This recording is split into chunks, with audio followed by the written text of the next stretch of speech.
और नगर सेवक के चुनाव में आज राष्ट्रवादी कांग्रेस पार्टी के सभी कार्यकर्ता, पदाधिकारी, भुसावल की सारी जनता, मेरी प्यारे भाई और बहनों, वक्त का तकाजा है, इसलिए मैंने अपने स्वागत और नाम पुकारने के लिए इंतजार करने का वेट नहीं किया।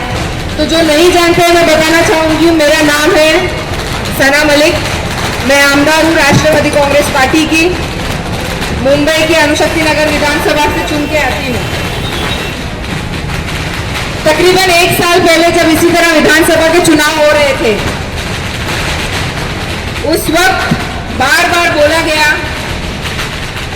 कि हमारे समाज को खतरा है अगर हमने महायुति को या घड़ी को वोट दिया तो। और वही खतरे को आज बताने आई हूं कि वो खतरा सिर्फ एक जुमला था और खतरे के सामने मैं एक ढाल बन के आप लोगों के बीच खड़ी हूं। आने वाले 5 दिनों में हम देखेंगे कि आपके सामने कोई अफवाह फैलाई जाएगी, कोई फतवे निकाले जाएंगे, आपको खतरे में बताया जाएगा और आपको बांटने की कोशिश की जाएगी।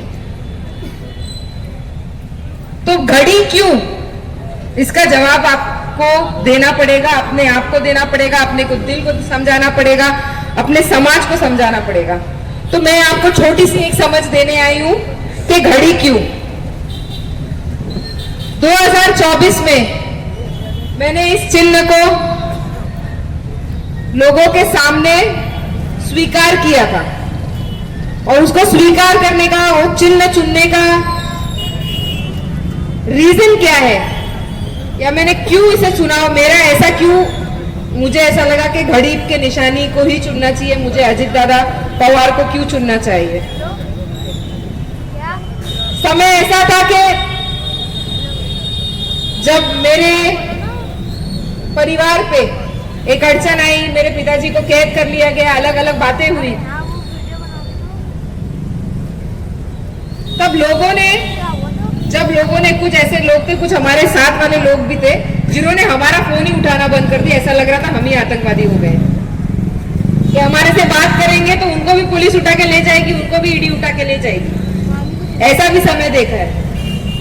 उस समय इधर से काफी लोगों ने देखा रहेगा कि मैं एक बेटी के तौर पे, मेरे साथ मेरी बहन भी थी, लेकिन हम दोनों बहनें पूरी ताकत से लड़ रहे थे और लड़ने के लिए हिम्मत चाहिए होती है। हर पड़ाव के बाद एक एक रुकावटें आती है और रुकावटें को आगे बढ़ना पड़ता है।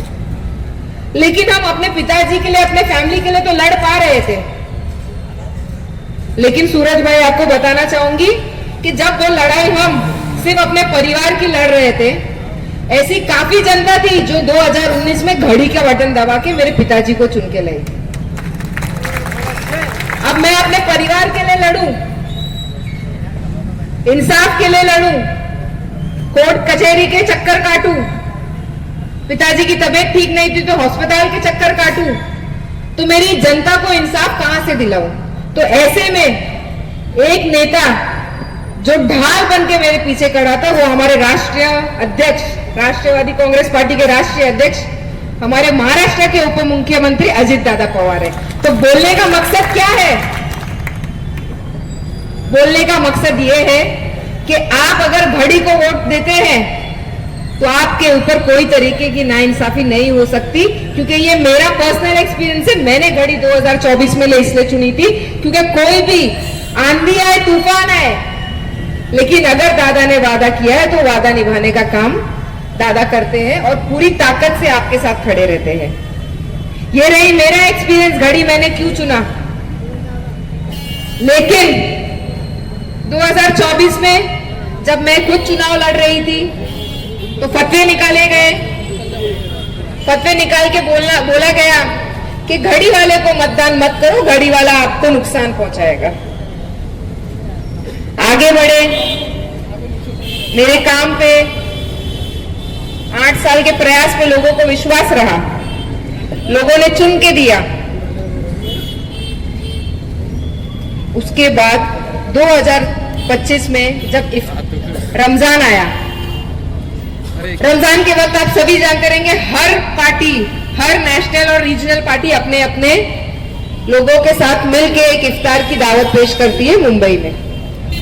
उस पार्टी के सभी अल्पसंख्यक समाज पूरे देश से, पूरे राष्ट्र से, पूरे स्टेट से इकट्ठा होते हैं, इफ्तार करते हैं।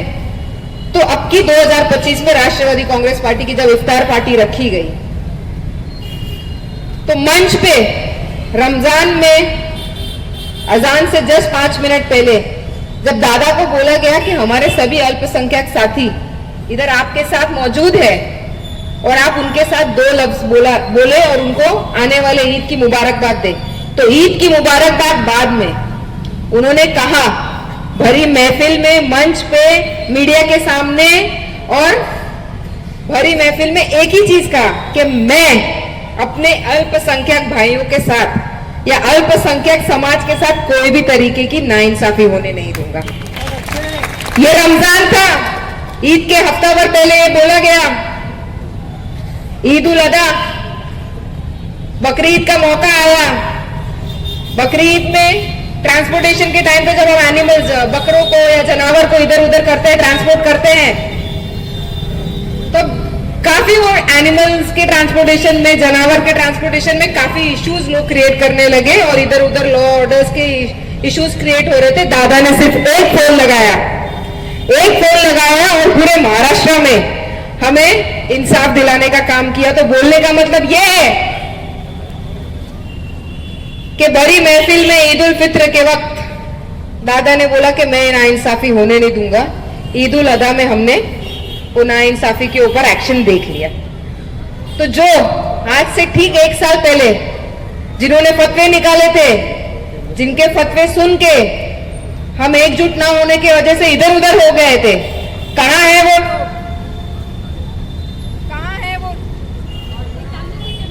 कहां है वो लोग?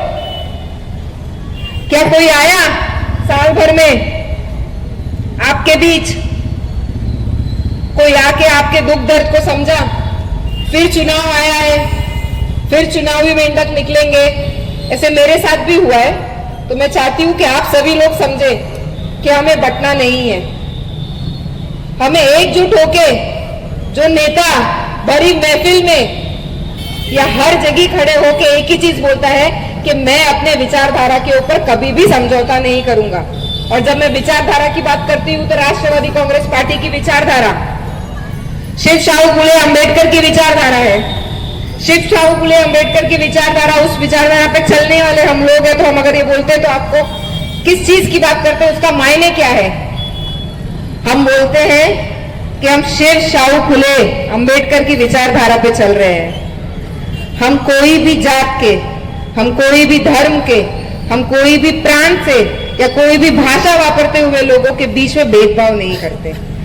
कोई भी आए, हम ये नहीं पूछते भाई आप कौन हो, हम ये पूछते हैं आप काम क्या लाए हो। मुझे मेरे नेता ने, मेरे पिताजी ने और मेरे साथ के लोगों ने, मेरे पक्ष ने यही सिखाया है कि लोगों से काम पूछो, नाम मत पूछो। उसी तरीके से मैं आपको चाहती हूं, मैं इधर आपसे सिर्फ एक दरख्वास्त लेके आई हूं कि नाम छोड़ो, काम देके वोट दो और आने वाले 2 तारीख को घड़ी का बटन पूरी ताकत से दबाओ। और इधर सिर्फ आपको ये बातें बोलने नहीं आई हूं, एक जिम्मेदारी और जवाबदारी देने आई हूं। मैं जानती हूं कि आप सभी लोग इधर इकट्ठा हुए हैं तो पूरी ताकत से आप घड़ी को वोट देंगे, लेकिन सिर्फ मुझे आपका वोट नहीं चाहिए, मुझे आपकी तरफ से एक वादा चाहिए। वादा ये है कि जब तक आपके साथ वाले, आपके आस पड़ोस वाले, आपके घर वाले, आपके जानने वाले, आपके रिश्तेदार जब तक घड़ी का बटन नहीं दबाएंगे तब तक 2 तारीख को आप अपने घर में बैठना नहीं। मुझे ये वादा दीजिए कि आप ये काम करेंगे 2 तारीख तक, पूरी ताकत से करेंगे। तो आपके ये वादे के बाद मेरा वादा आता है कि भुसावल में जब जब विधानसभा में आपको मेरे आवाज की जरूरत पड़ेगी या अजीत दादा तक आपके पैगाम को पहुंचाने की जरूरत पड़ेगी तो पूरे ताकत से सना मलिक खड़ी रहेगी। जय हिंद, जय महाराष्ट्र, जय राष्ट्र।